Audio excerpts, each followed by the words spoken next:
வணக்கம். ஜேகே செய்திகளின் மதிய நேர பிரதான செய்திகள். முதலில் தலைப்புச் செய்திகள். தமிழீழ விடுதலை புலிகளது பெயரில் 2 கோடி ரூபாய் நிதி மோசடியில் ஈடுபட்ட நபரொருவர் கைது. அரசு புலனாய்வு சேவையின் முன்னாள் பணிப்பாளர் சுரேஷ் சாலேவிற்கு சத்திர சிகிச்சை. எல்லை தாண்டிய குற்றச்சாட்டில் 9 இந்திய மீனவர்கள் கைது. சிடி விக்ரமரத்னவின் மரணம் குறித்த விசாரணைகளில் சிக்கல் ஏற்பட்டுள்ளதாக போலீஸ் அதிகாரி அறிவிப்பு. செய்திகள் தொடர்கின்றன.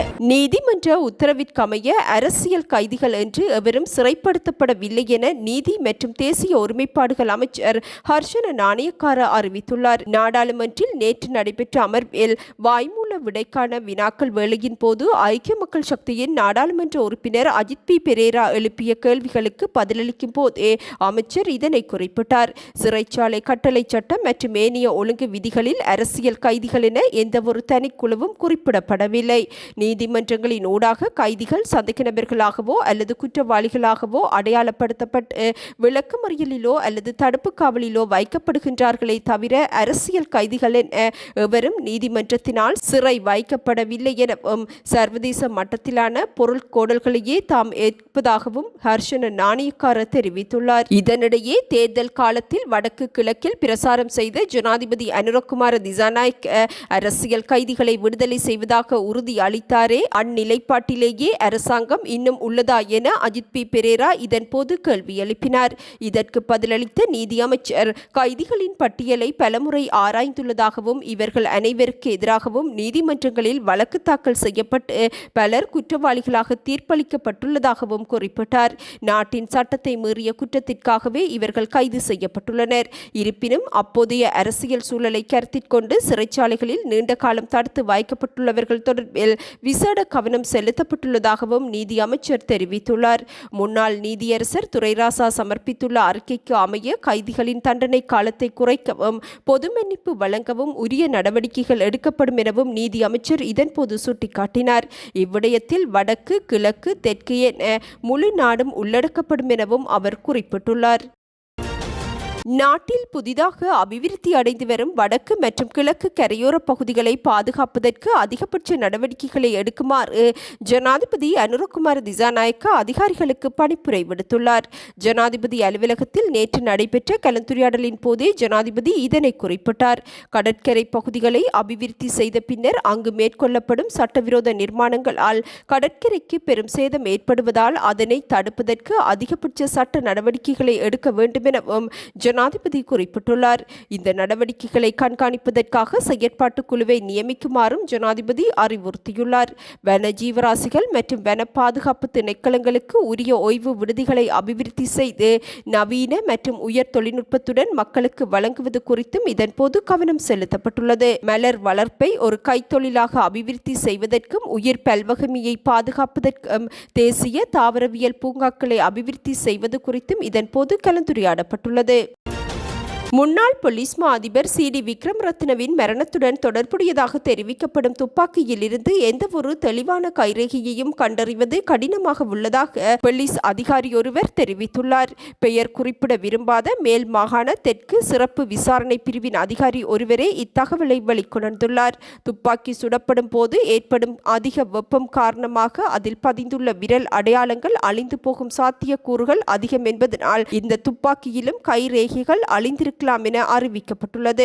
ஒரு குற்றத்திற்கு பயன்படுத்தப்பட்ட ஆயுதம், தோட்டாக்கள் மற்றும் காலம் குறித்து கண்டறிய முடிந்தாலும் இச்சம்பவத்தின் பின்னணியை கண்டறிவதற்கான முக்கிய ஆதாரங்களில் ஒன்று மங்கலாகியுள்ளதாகவும் போலீஸ் வட்டாரங்கள் தகவல் வெளியிட்டுள்ளன. சம்பவம் நடந்த நேரத்தில் வீட்டிற்குள் வெளியாட்கள் எவரும் சட்டவிரோதமாக நுழைந்தமைக்கான எந்தவொரு ஆதாரமும் இதுவரை உறுதி செய்யப்படவில்லை எனவும் குறித்த அதிகாரி தெரிவித்துள்ளார். இச்சம்பவம் தவறுதலாக இடம்பெற்ற துப்பாக்கிச் சூடா அல்லது உயிர் மாய்ப்பா என்ற கோணத்தில் விசாரணைகள் மேற்கொள்ளப்பட்டுள்ளன.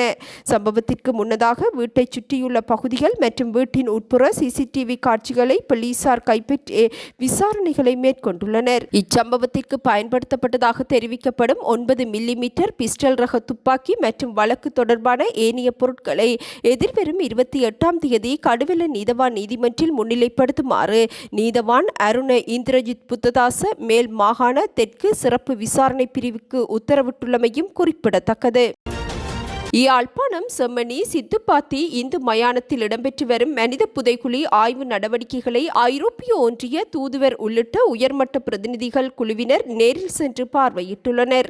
கடந்த காலத்தில் இடம்பெற்ற கொடூரமான மனித உரிமை மீறல்கள் மற்றும் காணாமல் ஆக்கப்பட்டோர் தொடர்பான சான்றுகளை வெளிக்கொண்டு வரும் ஒரு முக்கிய களமாக இது கருதப்படுவதாகவும் அறிவிக்கப்பட்டுள்ளது.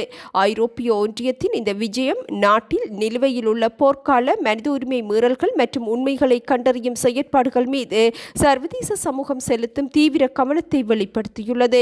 சர்வதேச பிரதிநிதிகளின் நேரடி கண்காணிப்பு இந்த ஆய்வு நடவடிக்கைகளை திசை திருப்பாமல் வெளிப்படைத்தன்மையுடனும் நடுநிலையாகவும் முன்னெடுக்க வேண்டிய கட்டாயத்தை இலங்கை அதிகாரிகளுக்கு ஏற்படுத்தியுள்ளதாகவும் அரசியல் ஆய்வாளர்கள் தெரிவித்துள்ளனர். பல்லாண்டுகளாக தமது உறவுகளை தேடி அலையும் பாதிக்கப்பட்ட தமிழ் மக்களுக்கு சர்வதேசத்தின் இத்தலையீடு மற்றும் கண்காணிப்பு முறையான நீதியை பெற்றுத்தருமா என்ற பலத்த எதிர்பார்ப்பு உருவாகியுள்ளமையும் குறிப்பிடத்தக்கது. முன்னாள் ஜனாதிபதி ரணில் விக்ரமசிங்கவின் ஆட்சிக் காலத்தில் நாட்டில் இருந்து கடத்தப்பட்டதாக கூறப்படும் பல கோடி ரூபாய் பெறுமதியான டாலர் குறித்து பொது நிதிக்குழுவில் தகவல்கள் பரிமாறப்பட்டுள்ளன. இவ்விடயம் தொடர்பில் 55 நபர்கள் இச்சம்பவத்துடன் தொடர்புடையவர்கள் என்பதும் கண்டறியப்பட்டுள்ளதாக பொது நிதிக்குழுவில் தெரிவிக்கப்பட்டுள்ளது. விசாரணைகளின் முன்னேற்றத்தின் போது குற்றம் சாட்டப்பட்ட இத்திட்டத்தில் ஈடுபட்ட ஒரு நிறுவனத்துடன் தொடர்புடைய ஒரு முக்கிய நபரை புலனாய்வாளர்கள் அடையாளம் கண்டு விசாரணைகளை முன்னெடுத்துள்ளனர். இந்த விசாரணையில் புலனாய்வாளர்களின் கூற்றுப்படி குறித்த நபர் 43 நிறுவனங்களுடன் தொடர்புடையவர் எனவும் அந்நிறுவனங்களின் உரிமையாளராக பட்டியலிடப்பட்டவர் எனவும் கண்டறியப்பட்டுள்ளது. ஆய்வுக்குட்பட்ட காலகட்டத்தில் குறித்த நிறுவனங்கள் மாத்திரம் தந்தி வழி பண பரிமாற்றங்கள் மூலம் சுமார் 43 மில்லியன் அமெரிக்க டாலர்களை வெளிநாடுகளுக்கு அனுப்பியுள்ளமையும் விசாரணைகளில் தெரிய வந்துள்ளது. நாட்டில் உள்ள தரகர்களிடம் இருந்து நிதி அறவிடப்பட்டு பரிமாற்றங்களை உறுதிப்படுத்த அவர்கள் வழங்கிய போலி ஆவணங்களை பயன்படுத்தியதாகவும் குற்றப்புலனாய்வுத்துறை தெரிவித்துள்ளது. தரகர்கள் பயன்படுத்தும் இடங்களில் உள்ள காணிகளை பயன்படுத்தி மோசடியான பற்றுச்சீட்டுகள் உருவாக்கப்பட்டு பின்னர் அவை வங்கிகளுக்கு ஆதார ஆவணங்களாக சமர்ப்பிக்கப்பட்டுள்ளதாகவும் புலனாய்வாளர்கள் தெரிவித்துள்ளனர். குறிப்பிட்ட வங்கி அதிகாரிகளின் உதவியுடன் சில பரிவர்த்தனைகள் எளிதாக்கப்பட்டதாக கூறப்படுவதாக அத்துடன் இந்த விசாரணையில் ஒரு சர்வதேச போதைப்பொருள் வலையமைப்புடன் தொடர்பு இருப்பதும் கண்டறியப்பட்டுள்ளது. குற்றப்புலனாய்வுத்துறையின் துபாயில் இருந்து செயற்படும் முக்கிய போதைப் பொருள் கடத்தல்காரருக்கு சொந்தமான நிதி அதே வழிமுறையை பயன்படுத்தி ஐக்கிய அரபு அமீரகத்திற்கு மாற்றப்பட்டுள்ளது. துபாயில் உள்ள 3 முக்கிய சந்தேக நபர்களில் 2 இன்டர்போலின் உதவியுடன் நாட்டிற்கு அழைத்து வரப்பட்டு காவலில் வைக்கப்பட்டுள்ளனர். முக்கிய போதைப் பொருள் கடத்தல்காரர்களுடன் தொடர்புடைய பணம் துபாயில் உள்ள மற்றொரு நபர் மூலம் அனுப்பப்பட்டதாகவும் நாட்டில் திரட்டப்பட்ட நிதியானது தரகர்கள் வழியாக அனுப்பப்பட்டு இறுதியில் வெளிநாடுகளுக்கு மாற்றப்பட்டதாகவும் சந்தேக நபர்கள் அளித்த தகவல்கள் குறிப்பிடுவதாகவும் புலனாய்வாளர்கள் தெரிவித்துள்ளனர். இந்நடவடிக்கையின் மையத்தில் உள்ள சந்தேக நபர் பணத்தின் தோற்றம் குறித்து முழுமையாக அறிந்திருந்தாரா இல்லையா என்பதை பொருட்படுத்தாது நிதியை திரட்டி தரகு பணத்தை பெற்றுக்கொண்டு பண பரிமாற்றங்களுக்கு வழிவகுத்துள்ளதாகவும் அதிகாரிகள் அறிவித்துள்ளனர். அத்துடன் அலுவலகங்கள் மற்றும் அதனுடன் தொடர்புடைய வளாகங்களில் மேற்கொள்ளப்பட்ட மேலதிக சோதனைகளில் வங்கிகளுக்கு சமர்ப்பிக்கப்பட்ட ஏராளமான போலி சுங்க ஆவணங்கள் கண்டுபிடிக்கப்பட்டதாகவும் புலனாய்வாளர்கள் குறிப்பிட்டுள்ளனர். மேல் மற்றும் வடமேல் மாகாணங்களின் கரையோர பிராந்தியங்களிலும் காலி மாவட்டத்திலும் சிறிதளவு மழை பெய்யும் என வளிமண்டலவியல் திணைக்களம் அறிவித்துள்ளது. இதன் அடிப்படையில் வடக்கு மற்றும் வடமத்திய மாகாணங்களிலும் ஹம்பாந்தோட்டை மற்றும் புத்தளம் மாவட்டத்திலும் மணித்தியாலத்திற்கு சுமார் 30 முதல் 40 கிலோமீட்டர் வேகத்தில் பலத்த காற்று வீசும் எனவும் திணைக்களம் அறிவித்துள்ளது. அத்துடன் வெப்பச்சுட்டனின் தாக்கத்தின் காரணமாக இன்று பகல் வேளையில் கிழக்கு மற்றும் வடமத்திய மாகாணங்களிலும் கிளிநொச்சி, முல்லைத்தீவு, வவுனியா மற்றும் மொனராகலை மாவட்டங்களிலும் மனித உடலினால் அதிகரித்த வெப்பநிலையை உணரக்கூடியதாக இருக்கும். இடியுடன் கூடிய மழை பெய்யும் போது தற்காலிகமாக வீசக்கூடிய பலத்த காற்று மற்றும் மின்னல் தாக்கங்களினால் ஏற்படும் பாதிப்புகளை குறைத்துக் கொள்ள தேவையான முன்னெச்சரிக்கை நடவடிக்கைகளை மேற்கொள்ளுமாறும் பொதுமக்கள் அறிவுறுத்தப்பட்டுள்ளனர். கண்டியில் பெருந்தொகை தங்கம் மற்றும் பணத்துடன் 10 பேர் கைது செய்யப்பட்டுள்ளனர். வத்தேகம போலீசாரால் 2 பெண்கள் உட்பட 10 பேர் இவ்வாறு கைது செய்யப்பட்டுள்ளனர். சந்தேக நபர்களிடமிருந்து 3,930 கிலோகிராம் தங்கம் மற்றும் 1,69 லட்சம் ரூபாய் ரொக்கப்பணம் என்பனவும் போலீசாரால் கைப்பற்றப்பட்டுள்ளன. இச்சம்பவம் குறித்த மேலதிக விசாரணைகள் முன்னெடுக்கப்பட்டுள்ளன.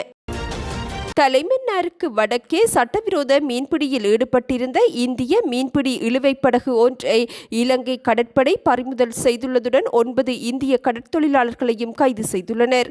50க்கும் மேற்பட்ட இந்திய மீன்பிடி இழுவைப் படகுகள் இணை தீவிற்கு தெற்கே உள்ள இலங்கை கடற்பரப்பில் அத்துமீறி நுழைந்து சட்டவிரோத மீன்பிடியில் ஈடுபட்டிருந்தனர். இதன்போது ஒரு இந்திய மீன்பிடி இழுவைப் படகு பறிமுதல் செய்யப்பட்டதுடன் அதில் இருந்த 9 கடற்தொழிலாளர்களும் கைது செய்யப்பட்டுள்ளனர். கைது செய்யப்பட்ட கடற்தொழிலாளர்களும் பறிமுதல் செய்யப்பட்ட இழுவைப் படகும் மேலதிக சட்ட நடவடிக்கைகளுக்காக மன்னார் கடற்தொழில் நீரியல் வள திணைக்கள ஆய்வாளரிடம் ஒப்படைக்கப்பட்டுள்ளது. அரசு புலனாய்வு சேவையின் முன்னாள் பணிப்பாளர் சுரேஷ் சாலேவுக்கு தேசிய வைத்தியசாலையில் அறுவை சிகிச்சை மேற்கொள்ளப்பட்டுள்ளது. தேசிய வைத்தியசாலையின் இதயவியல் பிரிவில் சிகிச்சை பெற்று வந்த நிலையிலேயே அவருக்கு இந்த அறுவை சிகிச்சை மேற்கொள்ளப்பட்டுள்ளது. கடந்த ஜூன் மாதம் 7ஆம் தேதி தேசிய வைத்தியசாலையில் அனுமதிக்கப்பட்ட சுரேஷ் சாலே பின்னர் மேலதிக சிகிச்சைகளுக்காக இதயவியல் பிரிவுக்கு மாற்றப்பட்டார். உயிர்த்த ஞாயிறு பயங்கரவாத தாக்குதல் தொடர்பான விசாரணைகளுக்காக குற்றப்புலனாய்வு திணைக்களத்தினால் கடந்த பிப்ரவரி 25ஆம் தேதி சுரேஷ் சாலே கைது செய்யப்பட்டிருந்தார். சிறைச்சாலையில் தடுத்து வைக்கப்பட்ட காலத்தில் சாலே நீண்ட நாட்கள் உணவு தவிர்ப்பு போராட்டத்தை முன்னெடுத்திருந்த நிலையில் உடல்நிலையில் ஏற்பட்ட பாதிப்புகளின் அடிப்படையில் கொழும்பு தேசிய வைத்தியசாலையில் அனுமதிக்கப்பட்டிருந்தமை குறிப்பிடத்தக்கது.